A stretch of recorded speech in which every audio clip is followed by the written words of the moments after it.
بسم اللہ الرحمن الرحیم۔ ایک پی ایچ ڈی ڈاکٹر حضرت سید زوار حسین شاہ رحمۃ اللہ علیہ کی خدمت میں بیٹھے ہوئے تھے۔ انہوں نے کہا، حضرت میں آپ کو ایک عجیب بات سناتا ہوں۔ حضرت نے فرمایا، سناؤ۔ انہوں نے بتایا کہ ایک مرتبہ انگلینڈ میں ایک آدمی آیا اور اس نے کہا کہ میں ٹی وی پر آپ کو ایک کرتب دکھاؤں گا۔ چنانچہ اسے ٹی وی پر کرتب دکھانے کی اجازت دے دی گئی۔ جب وہ کرتب دکھانے سے فارغ ہوا تو اس نے آخر میں کہا کہ پورے ملک میں جو بندہ بھی ٹی وی دیکھ رہا ہے وہ اپنے ہاتھ میں لوہے کی کوئی چیز پکڑ لے۔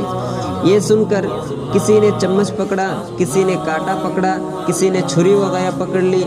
جیسے ہی اس نے لوہے کی چیز پکڑنے کو کہا تو اس کے بعد چند سیکنڈ کے اندر اندر جس کے ہاتھ میں جو چیز تھی وہ ٹیڑھی ہو گئی۔ پورے ملک کے لوگوں نے یہ واقعہ دیکھا۔ دنیا حیران تھی کہ اس نے ٹی وی اسکرین پر بیٹھ کر یہ کہا، مگر اس کی توجہ اتنا کام کر رہی تھی کہ پورے ملک میں جس نے جو چیز اس کے کہنے پر پکڑی تھی وہ ٹیڑھی ہو گئی۔ پھر لوگوں نے اس پر مقدمہ بھی درج کر دیا کہ آپ نے ہمارا یہ نقصان کیا ہے۔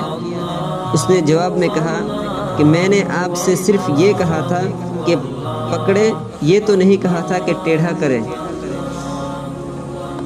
اس سے پتہ چلا کہ انسان اپنی قوت ارادی کو مرکوز کر کے بہت سے عجیب و غریب کام کر سکتا ہے۔ اللہ تعالیٰ نے انسان میں یہ صفات رکھی ہے، لیکن ہمیں ان صفات کو آزمانا نہیں آتا۔